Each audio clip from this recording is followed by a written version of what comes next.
Probablemente llore. Pero, pero Lau, Lloramos dime, juntas. por favor, cuéntanos un poquito de dónde viene todo esto.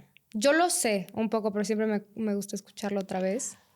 Es curioso porque cuando te conocí, que fue en la presentación de mi primer libro, que era solamente un poemario, yo le puse el título Primero tuve que morir, y yo creía que para yo haber encontrado mi pasión, que es escribir, primero había tenido que morir, y para mí esa muerte tenía que ver con una enfermedad, con dolores físicos que empecé a padecer desde hace 7 años.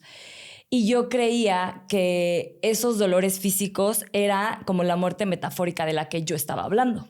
Claro. Sin embargo, yo sabía que había algo dentro de mí. Entre más empecé a ir a terapia, a buscar la razón de esta enfermedad cuando todas las vías tradicionales no me funcionaron, fue como, ok, ¿qué hay detrás? Si aquí hubiera un mensaje, ¿cuál sería? ¿No?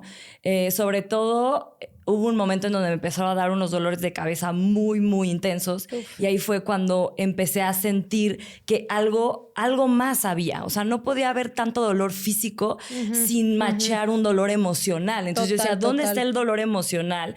Que es de este nivel del dolor físico que llevo sintiendo durante 5 años, ¿no? ¿Qué está pasando?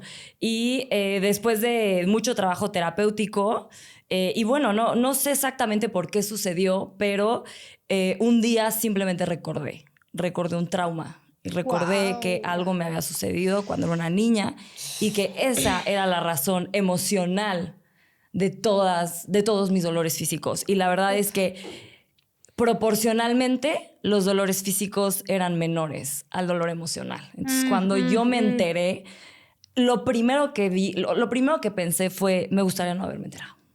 Me gustaría no haberme acordado, ¿no? Ahora que han pasado 2 años, evidentemente las cosas son muy distintas y me siento mucho mejor, aún en el proceso, aún con dolores físicos, aún superando este tema emocionalmente o reintegrándolo, resignificándolo, pero básicamente de eso se trata, del proceso, del secreto que yo me guardé a mí misma. Uf. Y eso se me hizo loquísimo porque yo no sabía que eso podía suceder. Yo no sabía que podías olvidar algo tan crucial en tu vida por 20 y tantos años.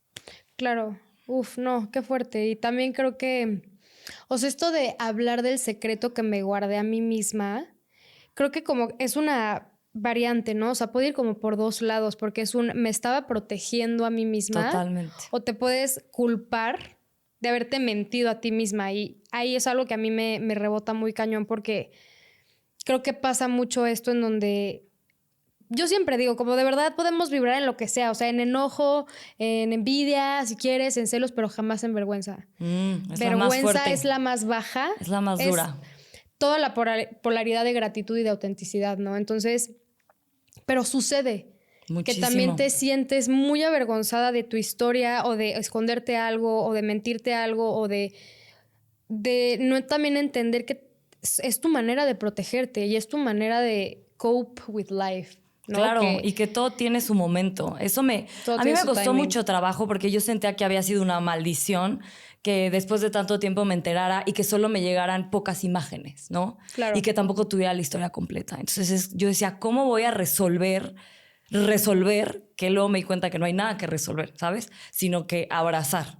Exacto. Y que resignificar. Sí. Pero yo decía, ¿cómo voy a resolver mi trauma si no sé exactamente cómo estuvo? Entonces yo pensaba que hasta que yo completara mi historia, hasta que yo completara el rompecabezas, sí, tener todos entonces nunca iba a sanar. Y no solamente sanar emocionalmente, sino físicamente. Yo decía, voy a estar enferma entonces toda mi vida. Claro. Y ahí fue cuando hubo momentos en donde era tanta la vergüenza, no solamente la vergüenza, el secreto, y más bien la incertidumbre, es decir, no sé qué hacer con esto y nadie me ha guiado y no tengo información al respecto y es un tema tabú, es un tema del que no sé y me da tanto miedo saber que no sé si prefiero saber o no saber, porque también estaba la culpa. Sí. Y ahí era la culpa de decir, es que por un lado sí lo quiero resolver porque quiero seguir adelante, Y por otro lado, es que yo no me quiero acordar. ¿Por qué me querría acordar de lo peor que me ha sucedido?